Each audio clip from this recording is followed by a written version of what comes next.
이 고린도 지역은 사도 바울에게 있어서 가장 나쁜 기억으로 남았을 법한 일들이 참으로 많습니다. 열심히 수고해도 그것에 대한 합당한 열매를 거두기가 어렵고, 오랜 시간 동안 사람들과 변론하고 또 강론하고 그렇게 많은 수고를 해도 사람들에게 있어서 맺혀지는 열매보다는 이제 바울을 향한 비방하는 말들이 훨씬 더 많았기 때문에, 그러니까 사도 바울이 가지고 있었던, 우리가 성경을 통해서 사도 바울이라고 하는 인물을 우리가 살펴볼 때 이 인물이 가지고 있는 열심과 또 이 사람이 목표한 것을 이루기 위해 어떠한 수고를 다 하는지 우리가 생각해 봤을 때, 어제 우리가 오늘 목사님을 통해서 봤던 이 5절, 6절의 말씀처럼 이 사도 바울이 그래, 이것은 너희의 문제고 나에겐 더 이상 어떠한 죄도 없다라며 먼지를 털듯 이 유대인들에게 있어서 그들의 마음을 이렇게 해결하려고 하는 바울의 이 태도와 마음을 보면, 이 고린도 지역에 현재 지금 사역을 하는 것이 이 바울에게는 얼마나 어려운가라는 생각을 하게 됩니다.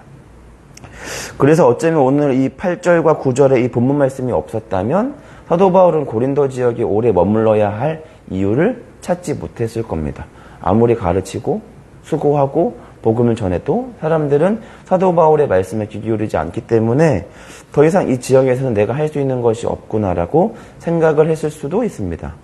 그런데 오늘 9절과 10절에서 말씀을 보면, 밤에 주께서 환상 가운데 바울에게 말씀하실 때 뭐라고 말씀하셨냐면, 두려워하지 말고 침묵하지 말고 말하라. 내가 너와 함께 있으니 어떤 사람도 너를 대적하여 해롭게 할 자가 없을 것이니 이는 성중에 내 백성이 많다. 그러니까 어쩌면 마음적으로 사기도 꺾이고 또 패배감과 또 스스로에 대한 자괴감에 마음이 어려웠을 사도 바울에게 밤에 하나님께서 환상 가운데 나타나셔서 두려워하지 말고 하던 대로 해라. 왜냐하면 이 성중에 이 내 백성이 많다라는 얘기는 하나님을 믿는 백성이 아니라 하나님을 믿어야 할 나의 자녀가 이곳에 많으니 너가 복음을 전해야 할 사람이 아직 많이 남아있다. 그러니까 복음을 전해라 라고 하는 말씀을 듣게 됩니다.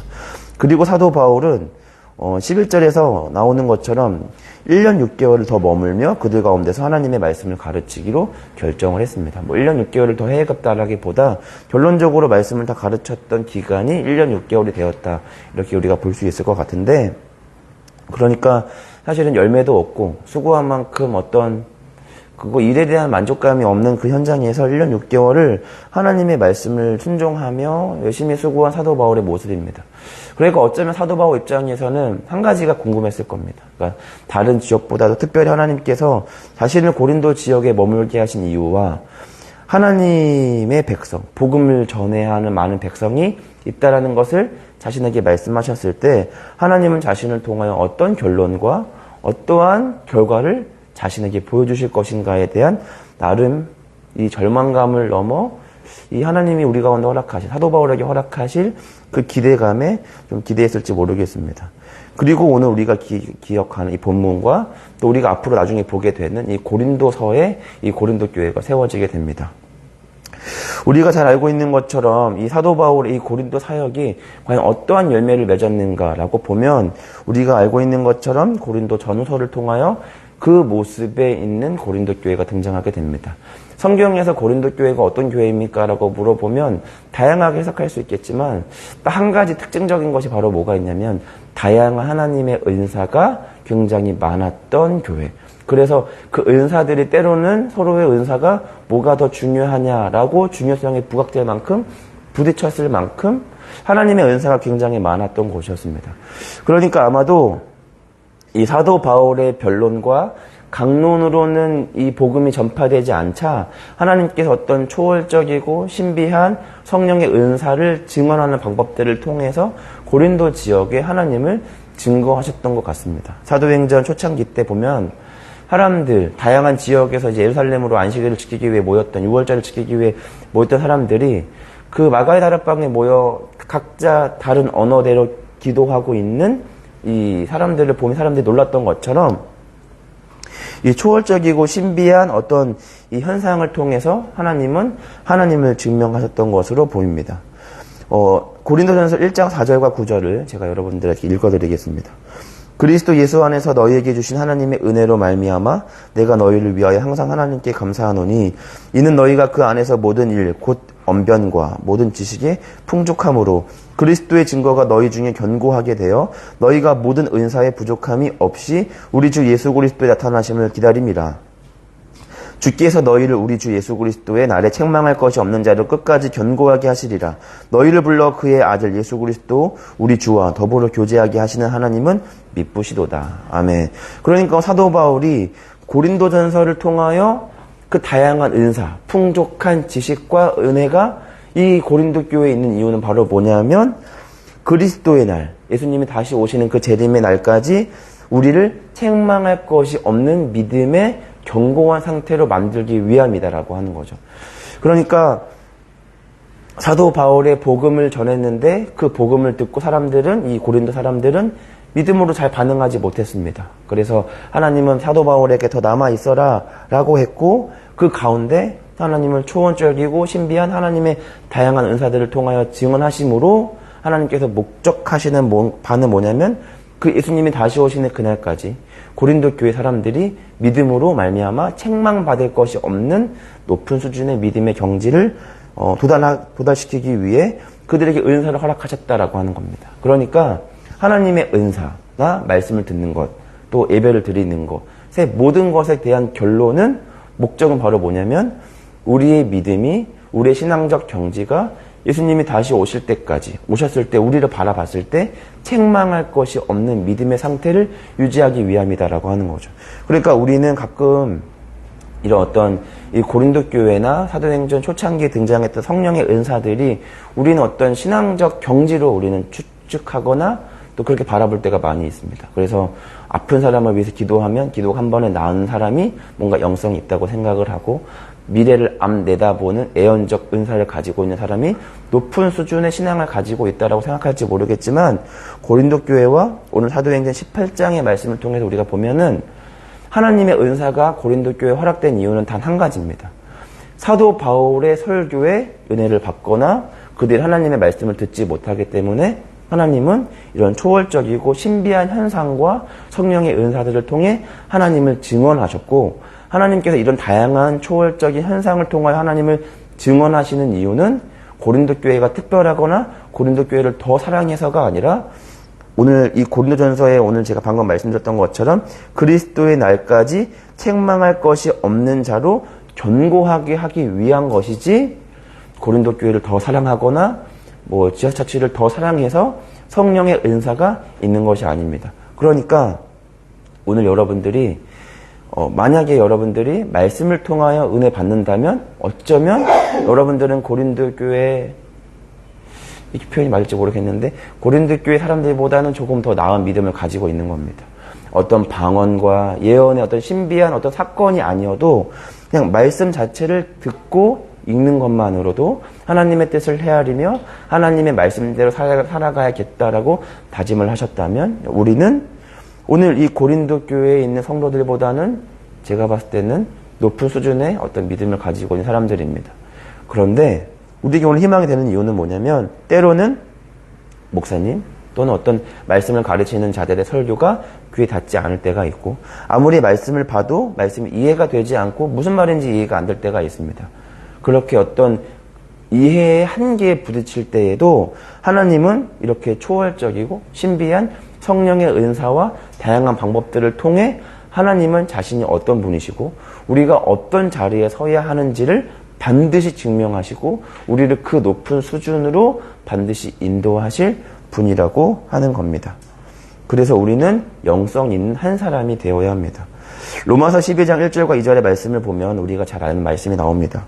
그러므로 형제들아 내가 하나님의 모든 자비하심으로 너희를 권하노니 너희 몸을 하나님이 기뻐하시는 거룩한 산 제물로 드리라. 이는 너희가 드릴 영적 예배니라. 그래서 우리는 이 영적 예배를 많이 혼동하는 것 중에 뭐냐면 영적 예배는 뭔가 예배 드릴 때마다 분위기가 뜨겁고 방언이 흘러나오고 내 감동이 막 두근두근해서 눈물도 흘리고 또 안 믿는 사람들이 갑자기 일어나서 주님을 찬양하는 것으로 우리는 영적 예배를 많이 혼동하지만 이 로마서 12장에 사용했던 이 영적 예배다라고 할 때 이 영적이라는 것은 헬라어로 로기켄이라고 하는데 이 로기켄은 합당한, 합리적인, 이성적인, 마땅한이라는 뜻을 가지고 있습니다. 그런데 이 로기켄의 이 어원이 있는데 그게 바로 뭐냐면 말씀을 뜻하는 로고스입니다. 그러니까 영적 예배라고 할 때 이 영적이다, 영성이 있다라는 것에 대한 어원은 바로 뭐냐면 마땅히 말씀을 지키고 붙들고 있는 상태라고 하는 거죠. 그러니까 만약 제가 우리 성도님들한테 와, 우리 어떤 누구누구 성도님은 참 영성이 있으세요 라는 말은 방언을 하시거나 그런 것뿐만이 아니라 말씀대로 살아가는 사람에게 붙여지는 말이라는 거죠. 그러니까 우리가 영성이 있는 교회 또는 영성이 있는 그리스도인, 영성이 있는 예배라는 것은 성경적인 예배, 말씀대로 살아가는 삶, 말씀을 기준으로 생각하는 삶, 말씀이 기준되는 교회를 말할 때 영성을 붙이는 거지 어떤 신비한 어떤 은사적 것들이 막 하는 것. 그래서 막 기도하면 뭐 옛날에 그런 거 있잖아요. 막 쑥 쓰러지고 막 금리빨이 막 은잎 뭐 그냥 생잎빨이 금리빨로 바뀌고 뭐 그런 거 막 초월적인 어떤 무언가를 하지 않습니까? 한 번도 경험해보진 않았는데 그런 것도 영성이 제가 그런 걸 경험하지 않아서 안 된다 뭐 아니다라고 단정할 수는 없는데 영성은 그런 것에만 국한되는 것이 아니라 더 넓게 더 온전한 의미에서는 말씀대로 성경적인 기준대로 살아가는 것 그것이 바로 이제 영성 있는 삶입니다. 그러니까 여러분들이 오늘 이 말씀만 듣고도 하나님의 뜻이 그런 것이구나를 듣고 또 성령의 은사든 또 이 말씀을 통해서든 내가 지금 가야 할 이 도달해야 할 자리가 그리스도께서 다시 오시는 그날까지 책망받을 것 없는 견고한 상태로 그 높은 수준의 내가 믿음을 가져야 하는구나 라고 깨달으셨다면 이제 우리는 이제 높은 수준에 있는 영성이 있는 교회, 영성이 있는 그리스도인이 되는 것입니다. 하나님께서는 우리를 그리스도의 날까지 흠없는 자로 세우기 위해 우리에게 말씀을 전하시고 때로는 우리가 말씀을 듣지 못할 때 다양한 방법들로 하나님이 어떤 분이신지 우리가 어떤 자리에 서야 하는지를 하나님은 우리 가운데 증명하십니다. 그런데 그 과정 속에서 하나님은 누군가를 불러 하나님의 복음을 전하는 자로 세우십니다. 오늘 사도 바울 같이 어떤 일에 있어서 합당한 수고에 따른 결과를 맺지 못하는 때로는 그런 시간들을 겪어야만 하는 사람들이 있다라는 거죠. 지독히 말도 안 듣고 때로는 하는 것만큼 결과가 없는 현장과 시간과 때와 시기를 살아가는 때가 있다라는 겁니다. 그리고 그때에 쓰임받는 사람들이 있다라는 거죠. 가끔씩 우리 목사님께서 말씀하시는 것처럼 때가 있어서 누군가는 열심히 일하는 때가 있는가 하면 누군가는 때가 좋아서 그 열매를 잘 거두는 때가 있는 사람들이 있는데 오늘 사도 바울로 치면 1년 6개월 동안 어쩌면 합당한 결과를 얻지 못하는 어떻게 보면 뭐라 해야 되죠? 결과 없는 수고만 하고 있는 것 같은 시간들이 있다라는 겁니다. 그러나 그때가 우리가 생각할 때는 끝나지 않을 것 같은 때로는 각자마다의 시간들이 있지만 우리가 오늘 말씀 통해 우리가 알 수 있는 것처럼 1년 6개월이라고 하는 시간이 꽤 길었지만 그러나 반드시 하나님께서는 고린도 교회를 세우시고 고린도 교회 성도들을 높은 수준의 경지에 이르게 하신 것처럼 저와 여러분들에게도 그렇게 하시고 때로는 하나님이 저와 여러분들을 사도 바울처럼 불러서 그렇게 의미 없는 시간들을 보내게 하시는 것 같은 순간들이 있다라는 겁니다.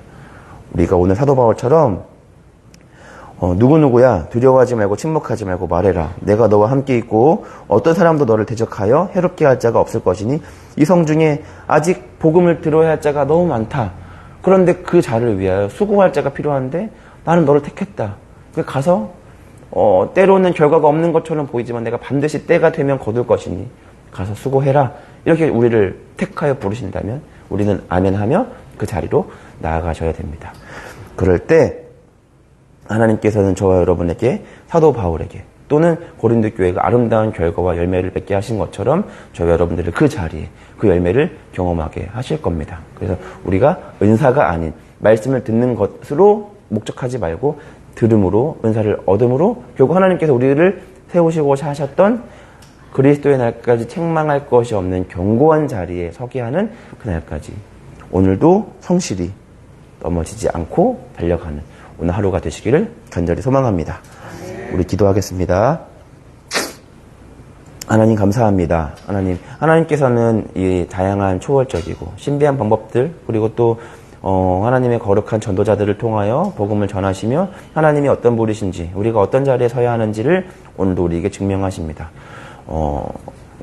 우리가 하나님께서 탁 하고 말씀하시면 쿵 하고 알아들을 수 있는 우리가 되게 하시고, 우리의 귀와 우리의 눈과 우리의 마음이 하나님께 향하여져서 하나님께서 우리 가운데 무언가를 말씀하실 때 우리가 잘 알아들어 그렇게 하나님의 마음을 헤아리며 하나님의 생각을 헤아리며 그렇게 순종하며 나아갈 수 있는 하나님의 거룩하고 구별된 자녀들 되게 하여 주시고, 오늘 하루도 하나님께서 부르시는 자리, 세우시는 자리에 아멘하며 나아가는 오늘 하루가 되게 하여 주시옵소서.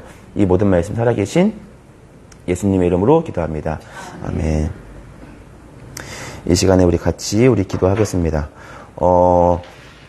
첫 번째로는 우리 오늘 JC 캠프가 오늘 마지막 날에 있습니다. 우리 아이들이 정말 성실히 참여하고 있고, 또 선생님들께서도 아이들을 위해서 열심히 참여하고 있는데, 이 시간을 통해서 아이들이 학문적으로 많이 성장할 수 있는 시간들이 될 수 있도록, 그리고 그 매 시간마다 선포되는 하나님의 말씀과 또 하나님이 우리 아이들 마음속에 잘 뿌리 내려서 성경적 기준을 가지고 있는 영성이 있는 우리 아이들 되게 해달라고 함께 기도했으면 좋겠습니다. 그리고 우리 설릉점 이제 새롭게 시작하는데 우리가 목적하고 목표하는 바들이 과정 속에서 우리가 무너지지 않고 건강하고 견고한 공동체를 온전하게 세워져서 그 안에 수고하는 다양한 손길들이 힘을 가지고 하나님 앞에 수고할 수 있도록, 때로는 오늘 본문 말씀의 고린도 교회와 같이 열심히 수고하여도 마땅한 열매가 없는 것 같은 긴 시간 속에서도 좌절하거나 낭망하거나 낙심하지 않고 하나님께서 그만이라고 말씀하시는 그 날까지 열심히 성실히 기도하며 예배하며 하나님의 뜻 붙잡고 나아갈 수 있도록, 그래서 하나님의 아름다운 뜻이 그 설령점에서 귀하게 열매 맺혀질 수 있도록 함께 기도했으면 좋겠습니다. 그리고 이 더운 날씨에 많은 우리 성도님들이 건강이 많이 안 좋은데 하루빨리 그 건강이 회복되어져서 다시금 우리가 건강한 몸과 마음으로 하나님을 예배할 수 있는 순간이 다시 오도록 마음껏 찬양하고 기도하고 예배할 수 있도록 그렇게 함께 기도했으면 좋겠습니다. 그리고 마지막으로는 오늘 말씀을 기억하며 그렇게 함께 우리 기도하며 나아가겠습니다. 기도하겠습니다.